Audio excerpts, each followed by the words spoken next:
ভগবান কৃষ্ণের সঙ্গে রাধিকার কোনো সম্পর্ক ছিল না। আর সেই ভগবান কৃষ্ণের নামে যে দুষ্প্রচার চালানো হচ্ছে, এটা এখন থেকে নয়, সেই প্রায় ২,৫০০ বছর আগের থেকে চালানো হচ্ছে ভগবান কৃষ্ণের নামে সেই দুষ্প্রচার। তাহলে রাধিকাই ছিল কি? আমরা জানি যে ভগবান কৃষ্ণের স্ত্রীর নাম ছিল রুক্মিণী। আর ভগবান কৃষ্ণকে যারা পাখণ্ডকারী, যারা গার্লফ্রেন্ড বলে আখ্যা দিচ্ছে যে রাধা ছিল কৃষ্ণের গার্লফ্রেন্ড, সেটা সম্পূর্ণ ভুল। আমরা 18টা পুরাণ জানি, সেই 18টা পুরাণ হচ্ছে হরি পুরাণ, বিষ্ণু পুরাণ, ভাগবত পুরাণ। যে প্রকৃত পুরাণ সংস্কৃতি যেটা রচনা করা হয়েছে, সেখানে কিন্তু রাধার উল্লেখ নেই, কোথাও উল্লেখ নেই। মহাভারত পর্যন্ত রাধার উল্লেখ নেই। আর যেখানে আজকে রামায়ণ মহাভারত, যেখানে আমরা বড় বড় লেকচার শুনি কোনো মহাপুরুষের কাছ থেকে, কোনো সেলিব্রিটি বা কোনো ভাইরাল ব্যক্তির কাছ থেকে, সেখানে রাধে রাধে ছাড়া কিন্তু ভাগবত পাঠ হয় না। কিন্তু রাধা রাধা কে? সে রাধা রাধা হচ্ছে একজন ড্যান্সারকারী। তৎকালীন সময়ে যখন কৃষ্ণের সমসাময়িক কাল ছিল, সেই দাপর যুগে সমসাময়িক কালের সময়ে কিন্তু রাধিকা একজন ড্যান্সার ছিল।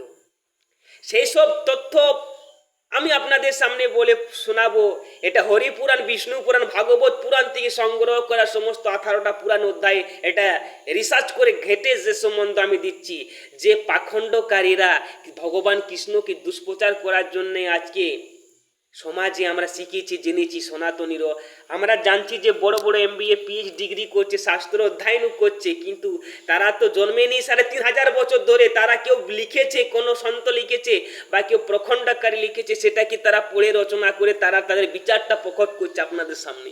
কিন্তু আমি সেই তৎকালীন সময়ের পরিপ্রেক্ষিতে ভগবান কৃষ্ণকে উচ্চ শিক্ষরে সনাতনীদের সামনে রাখার জন্যে, সে প্রখণ্ডদেরকে মেরে ফেলার জন্যে, তাদের বিচারকে মেরে ফেলার জন্যে আজ আমি সেই ভিডিওটা দিচ্ছি। ভগবান খারাপ ছিল না।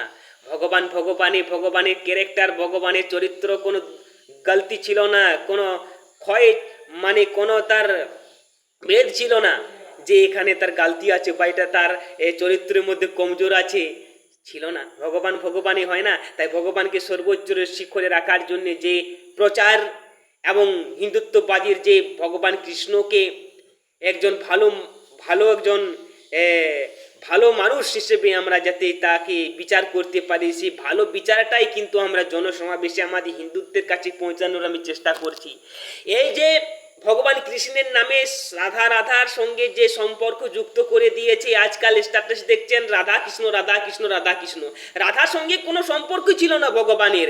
আর যদি এর বিস্তার 18টি পুরাণ সম্বন্ধে আপনার ইন্টারেস্টিং হয়, জানার ইচ্ছা প্রকট থাকে, আমি 18টি অধ্যায় আপনাদের সামনে প্রত্যেকটা সংস্কৃতকে খণ্ড খণ্ড করে তন্ন করে প্রচার করে দেখিয়ে দিব যে রাধার সঙ্গে শ্রীকৃষ্ণের কোনো সম্পর্ক ছিল না, রাধার সঙ্গে শ্রীকৃষ্ণের কোনো সম্পর্ক ছিল না। কৃষ্ণ তো একজনকে চাইতো, সেটা হচ্ছে রুক্মিণী, তার স্ত্রীকেই। তো এই ভিডিওটা যদি কোনো আরো জানতে ইচ্ছে হয়, যে পুরো সম্বন্ধে ডিটেলস জানতে চাই, তো কমেন্ট করুন, এর জবাব দেওয়ার জন্য আমি প্রস্তুত। শ্রীকৃষ্ণ ভগবান কি জয়। জয় শ্রীকৃষ্ণ।